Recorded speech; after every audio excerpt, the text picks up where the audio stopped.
My name is Samuel. I'm 82 years old, and for most of my life, I sat through Good Friday services every single year, and I never understood the 7 words Jesus spoke from the cross. Nobody ever explained them to me, not really. The pastors would mention them, rush past them, like they were afraid of what those words actually meant.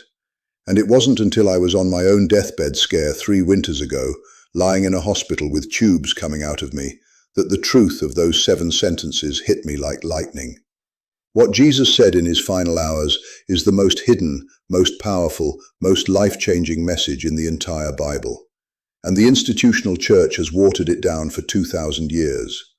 Let me tell you what I finally understood, because once you hear this the way I heard it, lying there thinking I was about to meet my Maker, you will never look at the cross the same way again. You see, I grew up Catholic, then I went Baptist, then I drifted.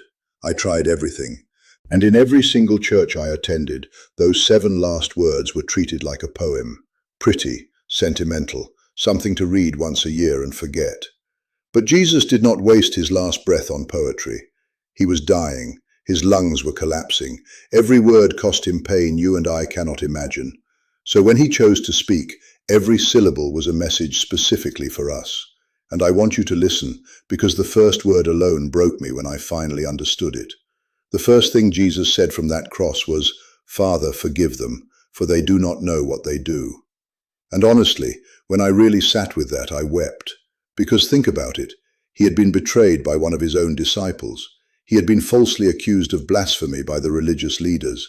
He had been beaten by Roman soldiers, crowned with thorns, dressed in purple as a mockery, forced to carry his own cross up that hill. He had been nailed through his hands and feet between 2 thieves. He had every right to curse those men. He had every right to call down legions of angels, but he didn't. He asked the Father to forgive them. And here's what I didn't understand then, but I understand now. He wasn't just asking forgiveness for the soldiers. He was asking forgiveness for me. For every time I held a grudge, for every time I refused to let something go, for every time I said I was a Christian, but carried bitterness in my heart like a stone in my pocket. The second word came when one of the thieves crucified next to him recognized who he was. That man, in his last moments, in agony himself, said, "Jesus, remember me when you come into your kingdom." And Jesus, with what little breath he had, said, "Truly I tell you, today you will be with me in paradise." Today, not after years of penance, not after the thief had earned anything, today. Let me explain why this matters so much. The institutional church has spent centuries telling people they have to climb a ladder to get to heaven. Sacraments, donations, membership, approved rituals. But Jesus, in his dying hour, saved a criminal who had nothing to offer, nothing but faith. And that thief went to paradise that very day. Do you understand what that means? It means salvation is not a transaction with men in robes. It is a gift from a dying Savior to anyone who will receive him. The third word he spoke was to his own mother. Mary was standing at the foot of the cross, and next to her was John, the youngest disciple, the only one who had not run away. And Jesus looked at his mother and said, "Woman, behold your son." And to John he said, "Behold your mother." And from that hour, John took Mary into his own home. I was a son once. I had a mother who loved me. And when I read this word as an old man, I realized something I had missed my whole life. Even in his dying agony, Jesus was thinking about his mother's well-being. He was making sure she would be cared for. He was honoring the commandment he himself had given, "Honor your father and your mother." He showed me that real faith does not abandon family.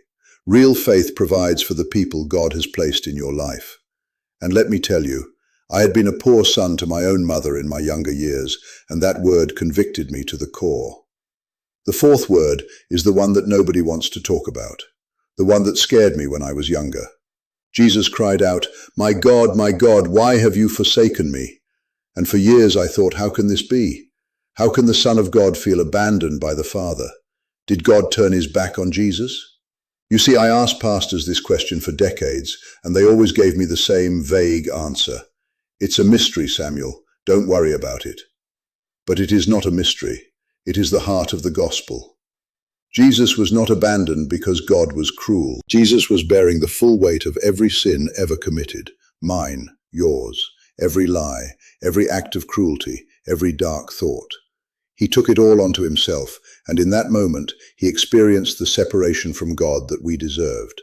He felt forsaken so that we would never have to. He cried out so that our cries would always be heard. He went into the darkness so that we could walk in the light.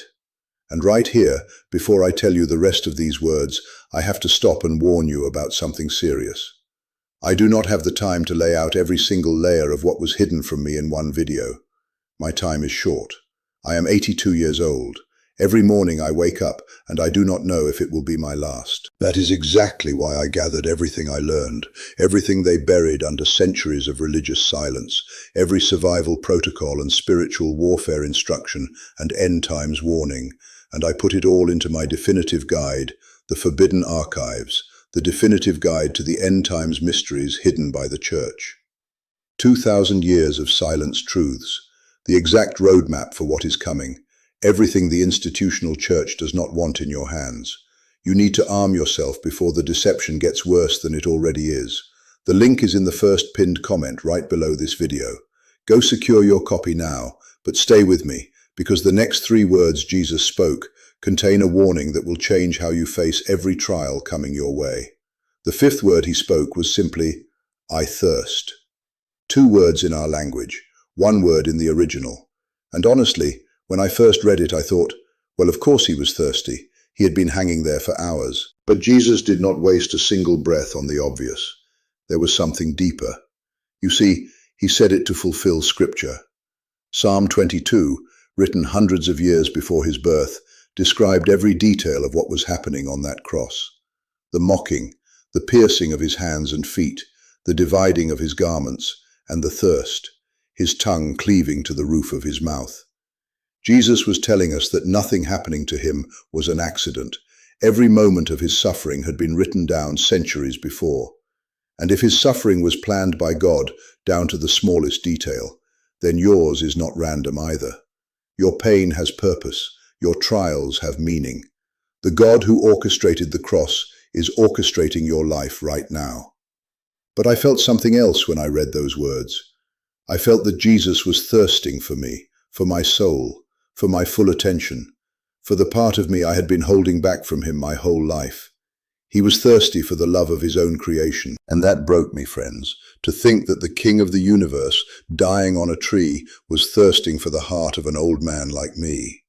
Then came the 6th word. It is finished. 3 words in our language, 1 word in the original Greek, a word that meant a debt had been paid in full. Receipts in the marketplace were stamped with this word when an account was closed. Jesus was not saying his life was finished. He was not saying he had failed. He was declaring, with his last conscious strength, that the debt of every human sin had been paid. The work was done. The bridge between God and man had been built. Nothing more needed to be added. And here is what the religious systems do not want you to understand. If Jesus said, it is finished, then anyone who tells you that you have to add to his work, that you have to perform certain rituals to be saved, that you have to pay or earn or climb your way to God, is lying to you. Because the work is done. He did it, all of it. And the only thing left for us to do is receive it. And then came the 7th word, the final word. With what little breath he had remaining, Jesus cried out with a loud voice, Father, into your hands I commit my spirit. And then he died. Now listen carefully, because this is important. Jesus did not die like a victim. He died like a victor. Nobody took his life. He gave it. He chose the moment. He chose the words. He commanded his own death. He placed his spirit into the hands of the Father with full control, full trust, full surrender. And that is how every believer is meant to die. Not in fear, not in panic, not clinging to this fading world, but in the confidence that our spirit belongs to the Father, and that the same hands that receive Jesus will receive us. When I lay in that hospital 3 winters ago, hooked up to those machines, I thought I was going, and I whispered those words, Father, into your hands I commit my spirit. And I felt a peace come over me that I cannot describe. I knew, for the first time in 79 years of religious life, what it actually meant to trust. Not trust a denomination, not trust a tradition, but trust the one who hung on that cross and spoke 7 words specifically so that men like me, broken and tired and scared, could die well and live forever. But here is the warning I have to give you before I close. We are running out of time. The world is darkening faster than anyone wants to admit. The deception that is coming will be so polished, so beautiful, so spiritual sounding, that millions of church-going people are going to fall for it without even realizing they have been deceived. If you do not understand the full weight of what Jesus accomplished on that cross, if you do not have the complete map of what is coming and how to stand firm, you will not survive what is on the horizon. Watching videos like this is not enough. Listening to me is not enough. You have to act. You have to prepare. You have to put the truth into the hands of your children and your grandchildren before it is too late. If you do not want your family to fall for the final deception, you must get the Forbidden Archives, the definitive guide to the end times mysteries hidden by the church right now, tonight, before the sun comes up. I do not know how much longer they will let me speak about these things. I have already lost friends in ministry who told me to stop talking. I do not know how much time any of us have left. The link is in the first pinned comment, right below this video. Click it, get the book, read every page, underline it, hand it to the people you love most. Do not wait until tomorrow, because tomorrow might be too late, and I would rather you be angry with me now than weeping at a graveside later, wishing you had listened. And before you close this video, give it a like so the algorithm pushes it to other souls who need to hear these 7 words. Leave a comment telling me which word touched you most. Subscribe to this channel so the warnings keep coming. But above everything, get the book. Your eternity and the eternity of the people you love may depend on what you do in the next 5 minutes. God bless you, and may the 7 last words of Christ guard your soul until the day you stand before him.